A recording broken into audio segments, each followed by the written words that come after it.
How does composting work, Ann? Composting is nature's recycling system. Bugs and bacteria and earthworms that live in the soil eat up your leaves and grass clippings and turn it back into humus, and then it works its way back into the ground and fertilizes the plants. It's a real simple system.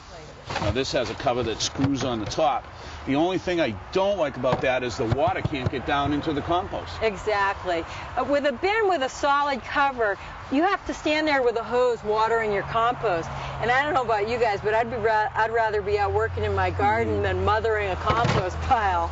The one thing I do like is this door down here. It makes easy access to the finished compost, so you can just take it out of the bottom and keep adding material to the top. Exactly. And even easier, if you want to get all the compost out at once, you can just pull the bin up off the pile that way. Well, now looking at this one, this cap has a whole series of holes in it. Yeah, actually, you can see there are holes in the cover, and it allows the rainwater to get in, but it keeps the animals out. In fact, my brother has one of these down in Connecticut, and he's in an area with a lot of raccoons, and he's seen raccoons trying to get in, but because their weight is on top, they can't pull this bin off, and they've been unable to get in. What a good idea. What about the holes on the side?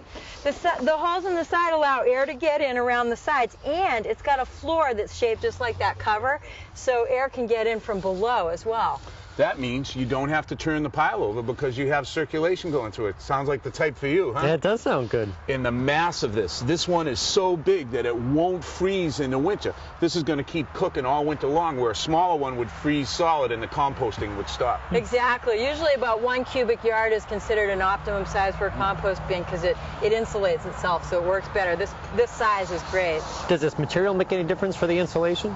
The heat mostly comes from the bacteria inside, but this is made out of recycled detergent bottles, so it's nice with the recycling process. Oh, that's a good idea. Now, where would we get something like that? You know, you can call your town hall and ask for the recycling program, see if they distribute bins. A lot of cities and towns distribute compost bins at a discount. Great.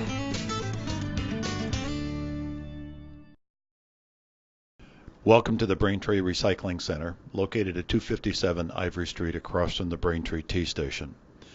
Once you enter the main Ivory Street entrance, bear to the left to access the recycling center, and bear to the right as you go through the gates. The first area on the right has the recycling containers for use by all residents with a trash sticker or proof of residency if you don't have curbside service. Just beyond these containers is a collection shed for mercury-containing items such as fluorescent bulbs and thermometers. The attendance shed is next to the mercury shed, and there will be someone there most of the time to assist you. The white containers I'm passing now are collection boxes, again for all residents, for books and clothing.